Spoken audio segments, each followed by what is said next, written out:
Hello mga kabibig! Welcome back sa ating bagong YouTube channel. Ito ang pinakamaingay na YouTuber sa balat ng YouTube.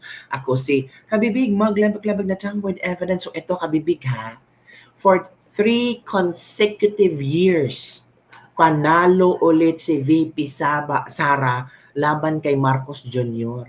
At itong si Marcos Jr. for 3 consecutive years, kinall out, pinatawag ng COA dahil sa 14 million unpaid travel expenses. Ano ba naman yan? Konti lang yung pera na yan, Marcos, hindi nyo maliquidate.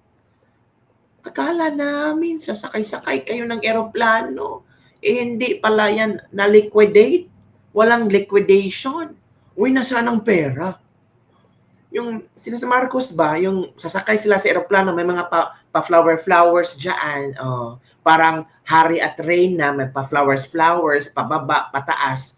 Yun pala, hindi pa na-liquidate yung 14 million nilang unpaid travel expenses. Hindi pa na-check ng COA kung tama ba ang mga ginastos nila papunta sa iba't ibang bansa, kung wala bang hocus-pocus, kung totoo bang may resibo or wala. Nako, hindi ka katulad kay VP Sara. O, ito, i-share ko sa iyo, Marcos Jr. ha, para matuto ka rin kay VP Sara. O. Matuto ka kay VP Sara na kung saan ito, Ayan, Yan. VP Sara, 3 taon ng top audit performer. Oy, ang sakit naman sa mata niyan. Sa mga bashers, 3 taon straight consecutively mga kabibig. Top audit performer, OVP, muling nakakuha ng highest COA rating. Uy, nakakahiya naman yan, BBM. Ikaw na Vice President, hindi pa na-liquidate ng opisina mo yung mga travel expenses yun ni Madam Liza Marcos. Diba?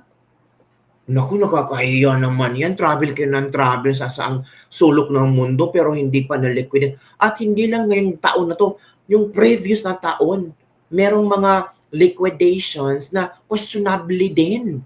Uy, nakakahiya naman. Pera ng taong bayan yan. Ay, kabibig, hindi nga nahiya yan sa sa sinabi ni Zaldico na silang dalawa ni Martin Romualdez may 25% kickback sa mga flood control anomalies. Ilang bilyones ang pina-insert nila para lang meron silang kickback. Uy, grabe naman yun. Tapos itong 14 million, mahirap ba ma-liquidate? Nakakahiya. Tingnan si BP Sara, 3 years consecutively highest COA rating. Nakakaya naman yung sa mga bashers ng BP Sara, no? Nakakaya naman sa mga senador, sa mga congressman, lalo na yung mga party list representative. Kumusta ang COA rating nyo? Lowest? Very lowest? Very lowest, may very lowest, diba? Na COA rating nyo, i-planchada, i-plastad nyo, para makita din namin ba. Hindi lang puro BP Sara, ganito, ganyan, BP Sara, impeachment. Huwag puro ganyan. Pakitang gilas din kayo. Pakitang gilas ang transparency and accountability na paraging sinisigaw niyo. O eto kabibig ha. Ito yung kang BBM. Naku, nakakahiya naman to. Uy, anong nangyari, VVM? Marcos Jr. Parang, naku po. Ito nakita nyo? COA flags over 14 million in unpaid travel expenses from Marcos foreign trips. Agoy. Uy, nakakahiya. Unpaid pa. Unpaid travel expenses. Bakit unpaid? Basahin natin yung bibig ha. The Commission on Audit COA has flagged more than 14 million in foreign travel expenses advanced by the Office of the President for several officials that remained unsettled at the end of 2024. In its 2024 annual audit, COA said that Office of the President had yet to recover 14 million plus in airfare and hotel costs paid on behalf of government officials who joined Bongbong Marcos overseas trip starting in 2022. Huy, matagal na pala to. Since 2022? May mga unpaid travel expenses. Nasaan na yung pera? Nailabas na yung pera, pero ito hindi pa nabayaran yung iba. The outstanding receivables covers officials' visit to countries including China, Japan, Vietnam, Indonesia, Cambodia, Malaysia, the Czech Republic, Germany, Belgium, Switzerland, and the United States. Nako po, COA said several accounts were already overdue, with some pending more than 2 years. Naku po, matagal nang pinagsabihan ko, "Hoy, nasaan na yung mga resibo nyo? I-liquidate na namin kung tama ba?" Ito we're already overdue. Yung iba, pending na for more than 2 years. Matagal ng pending. Matagal ng hinahanap ng COA. Pero hindi pa rin binibigay ng mga nagtatrabaho sa Office of the President. Kaya merong 14 million na unpaid travel expenses. Nako po, grabe naman yan. We're already overdue. If it noted that the OP or Office of the President issues billing once invoices are received but does not send follow-up demands after 30-day payment period lapses. Nako, ang dali nilang maka-ask ng pera. Ito na yung invoices namin. Pero yung yung pagbayaran na, nako, hindi mahagila. Nagtatago na. Ano ba naman to? Auditors urge the Office of the President to tighten its collection efforts, while the OP informed COA that demand letters were sent to debtor agencies in April 2025. Nako, ito ang komento ng ating mga netizen. Nako, di kayo pwede maging BFF ni Auntie Claire niyan kasi ayaw niya ng mga korap. Loyalista, 14 million yan, liit ng halaga. Wow, 14 million is 14 million, pera ng taong bayan yan. Tax natin yan. At huwag nating kalimutan, yung 14 million na yan, marami ng matutulungan. Barya lang yan ni Marcos.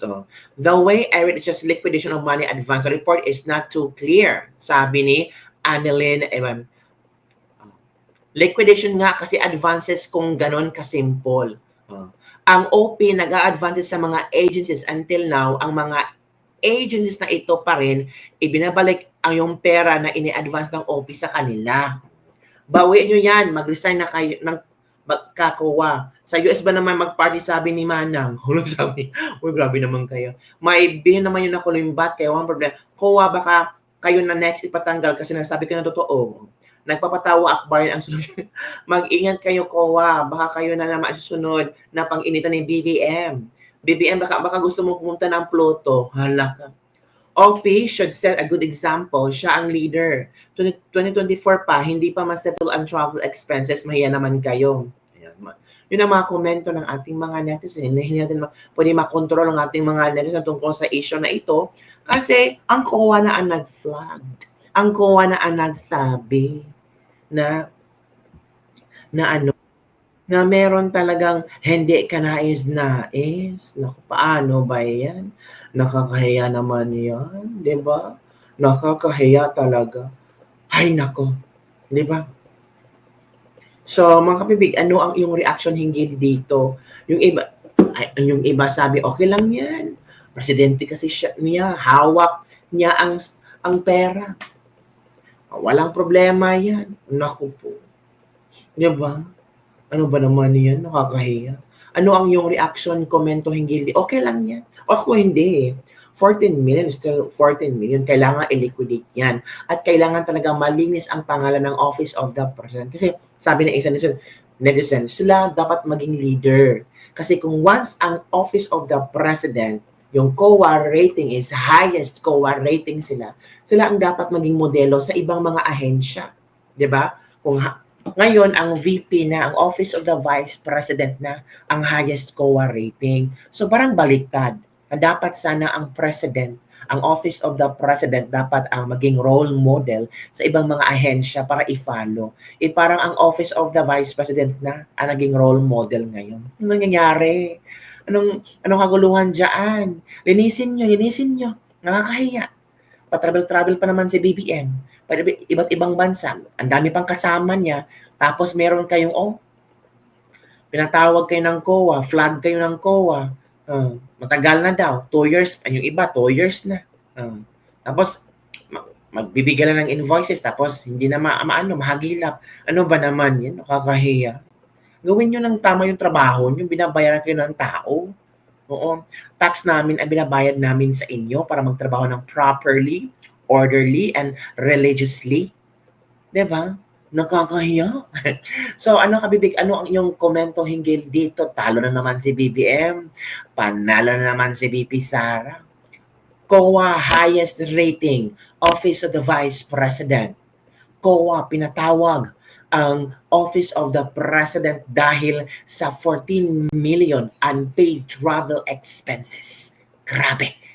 Ay, pera-pera talaga pinapasok ng gobyerno natin. Yun lang kami, Big. Don't forget to like, subscribe, and share this video. Bye everyone. See you next time.